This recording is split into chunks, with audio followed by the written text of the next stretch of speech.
Sorry I haven't been around for a while. I tend to hibernate in the winter. But the nights are drawing out a bit, so I thought it a good opportunity to do a little job that I've been putting off for a long time. And that's a leak on the gearbox, my little BSA C12. It's leaking where the output shaft passes through the gearbox sprocket, the final drive sprocket. There's a bush that goes through there, and that's where the oil was coming out from. Now I know it's the correct place because I tipped the gearbox on its end, and sure enough oil started coming out after about 5 minutes. So I've got the culprit there. What I've decided to do is make a replacement bush. So here's the original bush that came out, and on closer inspection there's something written on there, and it's VP, Vanderville Products. Now Tony Vanderville was a clever man. He put a worldwide patent on his products here, and him and his dad invented a method of putting white metal and yellow metal onto steel, and invented the shell bearings that we're all familiar with, where you put on the conrods and crankshafts of your cars and motorcycles. Well, Tony Vanderville invented all that, and it made him a very wealthy man. I mean, he's a multi-millionaire in the early 50s. To give you some idea, you could buy a brand new terraced house where I live for 300 quid back in the early 50s, and Tony Vanderville was a multi-millionaire. So yeah, clever bloke. And I know a bit about this subject because my dad worked for Vanderville Products for 34 years, and he got to know Tony Vanderville. And from humble beginnings, the Vanderville family built this factory up, and eventually employed about 600 people. Unfortunately, when Tony Vanderville passed away, his family decided to sell lock, stock and barrel, and they sold out to GKN, American company.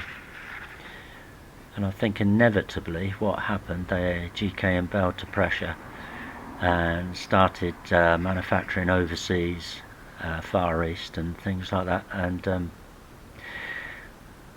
the factory ended up being demolished, and it's now a housing estate, which is a pity, but hey ho.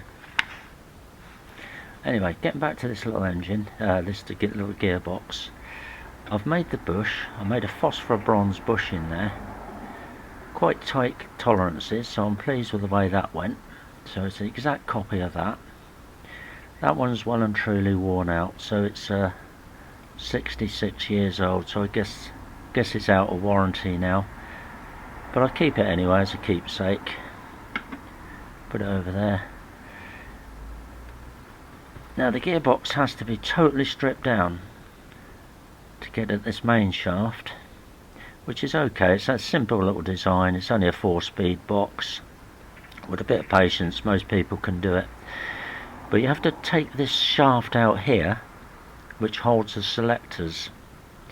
Now you have to watch it because there's a little grub screw underneath, and you have to take that grub screw out first. That's what holds that shaft in place. If you don't do that, no amount of wriggling and wrenching is going to get that out, and you'll end up damaging something and bending something, or even worse, cracking the outer casing. So bear that in mind if you're going to strip one of these. There's a little grub screw there. Now I'm at the stage where I'm reassembling, so I'm not going to take it all to pieces because I've done what I need to do, and now I'm putting it all back together. But a little tip, most people now got modern phone or a modern digital camera. Just take pictures as you go through it, as you strip it down. Just take pictures, take your time going through it, and you find it pretty straightforward. Right, the outer case, when you put it on, there's a little trick here. there's a red mark on there that has to line up with the arrowhead on the casting. When you put it back together, the gearbox has to be in low gear or first gear, whichever. So you have to move your selector plate to get your gears into first gear, otherwise none of this is going to go back together properly. So your red dot, arrowhead, first gear.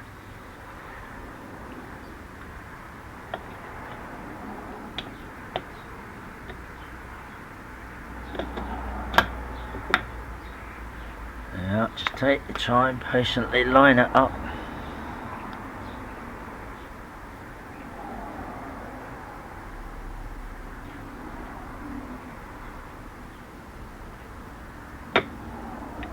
There we are, and it clicks into place.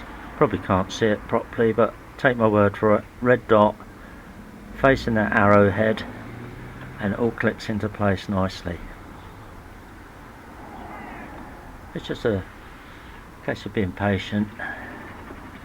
Put it all back together and away we go. I'm not going to put the other casing on because that involves springs and all sorts of things like that, and I need to concentrate on what I'm doing and use both hands for that. But that's where we're at.